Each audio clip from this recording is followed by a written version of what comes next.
સર્વે વૈષ્ણવોને જય શ્રી ગોપાલ. પુષ્ટિ સંહિતા ગ્રંથ ભાગ 1 પાના નંબર 356 પરનો પ્રસંગ છે.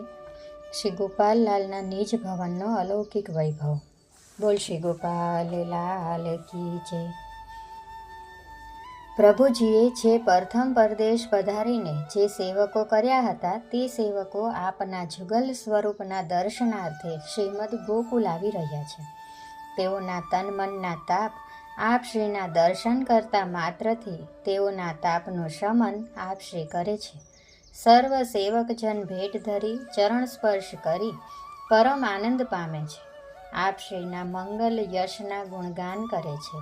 શ્રીમદ ગોકુલમાં આપ શ્રીની રાજધાની સર્વ અલૌકિક વૈભવ રસરૂપ પ્રીતની રીત સર્વ કોઈને સુખરૂપ આનંદદાયક લાગતી.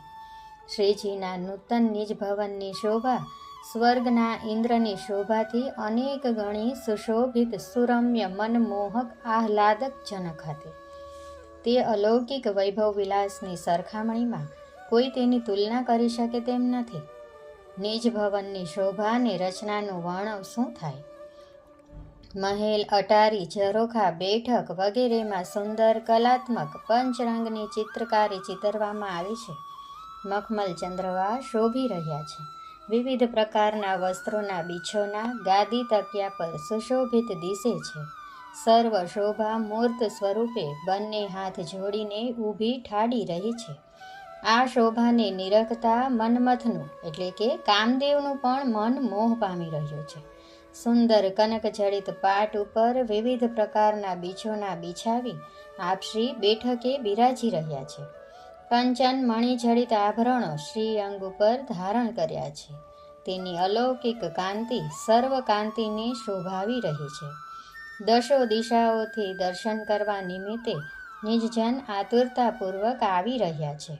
તેઓ આ અલૌકિક લાવણ્ય છટા અને અલૌકિક વૈભવ સુખને નેન ભરી ભરીને નિરખી રહ્યા છે.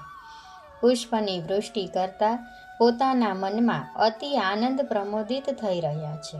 વલ્લભકુળના સર્વ બાળકોને એ સમયે સર્વ બંધુઓને માર્ગની અતિ રસ રીત પ્રગટ કરવાની ઈચ્છા થઈ. ત્યાં જીવનદાસ લખે છે તેનું પ્રમાણ આપું છું. તબ રસ રીત ચલી ભૈયાનમો કેસર જલ જબ નહવાયે ખાસા ઓર ખર્ચું તેહી બિરિયા ઇનકી ચાહ ચલાયે. સર્વ બંધુવર્ગ તથા સર્વ બાળકોએ મળીને આપ શ્રીને સુગંધીયુક્ત કેસરના જલથી કેસર સ્નાન કરાવ્યું અને તે સમયે અવર્ણનીય આનંદ હર્ષોલ્લાસ થઈ રહ્યો છે. સર્વના મન મનોરથ આપ શ્રીએ પૂરણ કરતા માર્ગની શુદ્ધ પ્રણાલિકા પુષ્ટિને સમજાવીને પ્રગટ કરીને કહ્યું. ખાસાને ખર્ચું વગેરે સામગ્રી પદાર્થનો ભેદ સમજાવ્યો.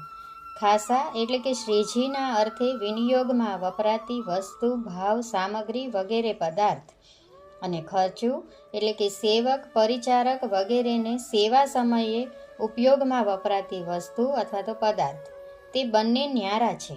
સ્વામી અને સેવક વચ્ચે વપરાતી સામગ્રીનો ભેદ આપે સમજાવ્યો અને તે સમયથી તે પ્રમાણેની મેળ પ્રણાલિકાની ચાલ ચલાવી.